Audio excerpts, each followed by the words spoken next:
Bonjour à tous. Si nous regardons bien cette photographie d'une statue qui représente Octave, le fils adoptif de Jules César et le premier empereur, nous voyons qu'il s'est fait représenter en vainqueur de plusieurs peuples. De quel peuple?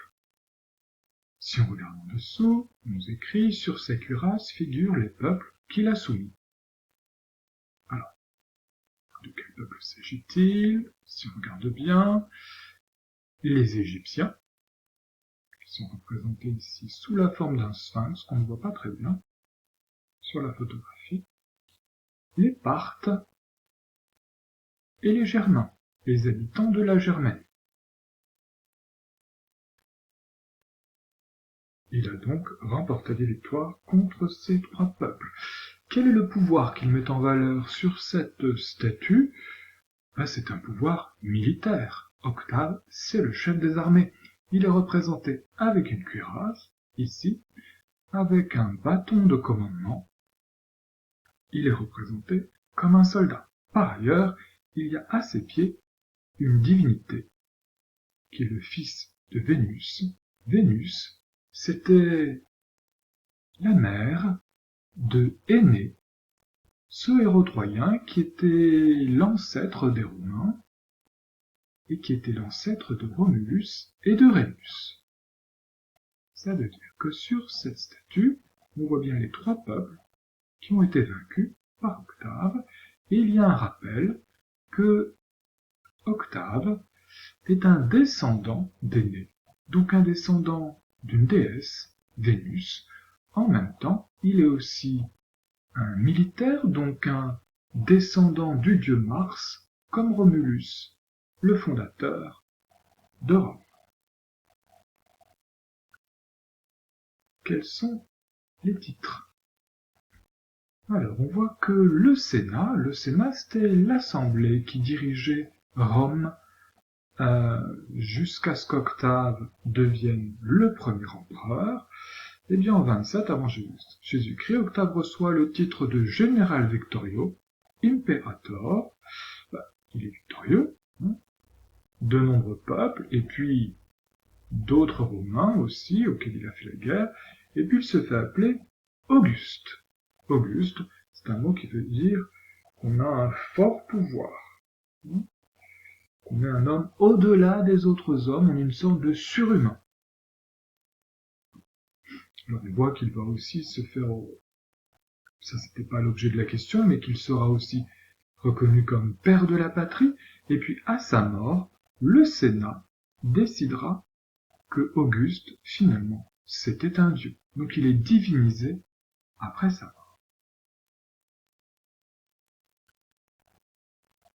Si on regarde les pouvoirs que possède Auguste à cette époque, Auguste puis les empereurs qui existeront après lui, eh bien il a beaucoup de pouvoirs. Il a tous les pouvoirs. On voit quatre grands pouvoirs qui sont nommés. Alors parmi ces quatre pouvoirs, quel est celui qui fait de lui le chef du gouvernement, celui qui décide de tout dans le gouvernement? Eh bien, c'est pas le pouvoir militaire. Ça, c'est le chef des armées. C'est pas le pouvoir judiciaire.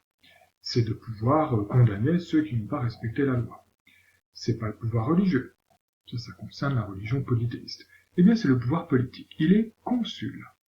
Il fait les lois. Vous vous souvenez, c'est le pouvoir législatif. Et puis, c'est lui qui réunit le Sénat. Enfin, le pouvoir religieux, il est grand pontife.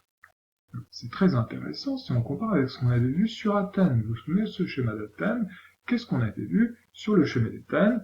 Eh bien, ceux qui ont le pouvoir militaire, c'était les stratèges. Ceux qui avaient le pouvoir judiciaire, c'était les liés. Ceux qui avaient le pouvoir de faire la loi, le pouvoir politique, c'était l'ecclésia et la boulée.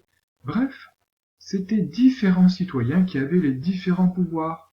Alors qu'à Rome, c'est la même personne qui a tous les pouvoirs.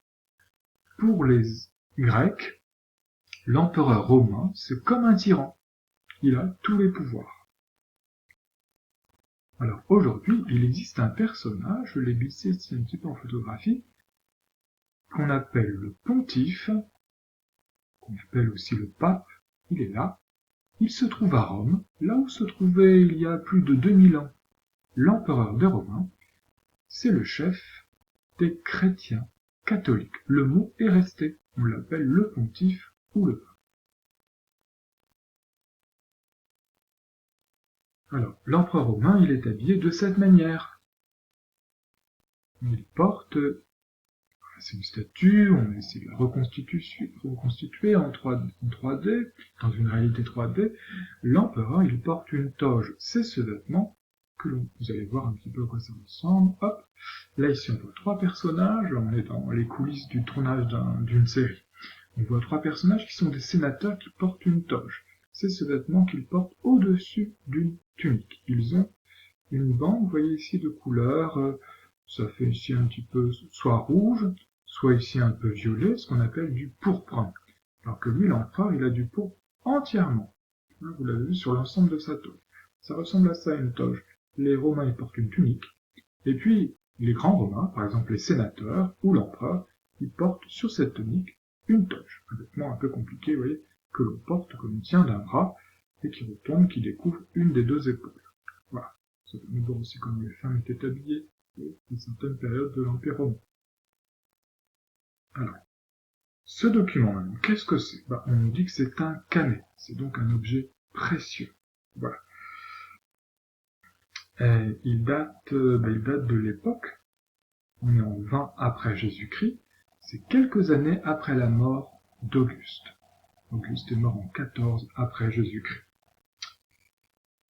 À quoi ressemble Auguste sur cette image? Il est assis. Il est là, il a sa toge ici qui est tombée, il est torse nu, il y a une couronne qui lui est maintenue par un personnage qui se trouve derrière lui, il a un bâton de pouvoir, un sceptre, et ses pieds reposent sur un bouclier. Voilà comment il est représenté. Il est entouré de plusieurs dieux. Cérès, qui est la déesse des céréales, de l'agriculture, de la prospérité. Oikoumène, c'est une déesse qui représente la terre habitée par les hommes, c'est-à-dire c'est l'Empire.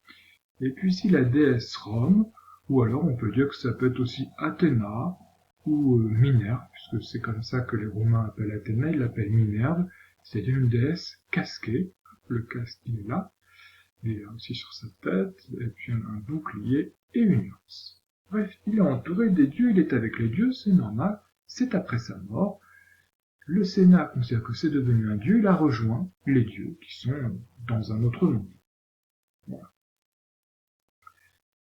Pourquoi cette image a-t-elle été faite? Elle a été créée par un artiste, pour montrer que Auguste était un grand empereur, parce qu'il a mis fin à la guerre civile, la guerre entre les Romains, qui se battaient.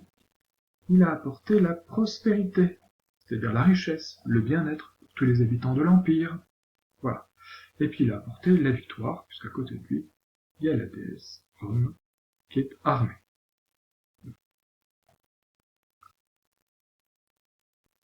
Et que voit-on? Qui arrive sur un char? C'est son successeur. Celui qu'il a choisi, il l'a adopté. C'est Tibère, le 2e empereur romain. Il n'est pas encore mort en 20 après Jésus-Christ. Mais c'est pour nous dire qu'un jour, lui aussi, il arrivera sur son char, et il le rejoindra, il est habillé de la même manière. Une couronne, un sceptre, une toge, lui aussi. Il a le casque aussi à ses pieds pour montrer qu'il est victorieux, qu'il est impérator, et il vient le rejoindre. Bon. Que vous montrer cette image? Elle veut montrer que les empereurs romains, Auguste et Tibère, ce sont de bons empereurs. Ils rendent d'immenses services aux citoyens romains. Grâce à eux, c'est la paix, c'est la victoire et c'est la prospérité.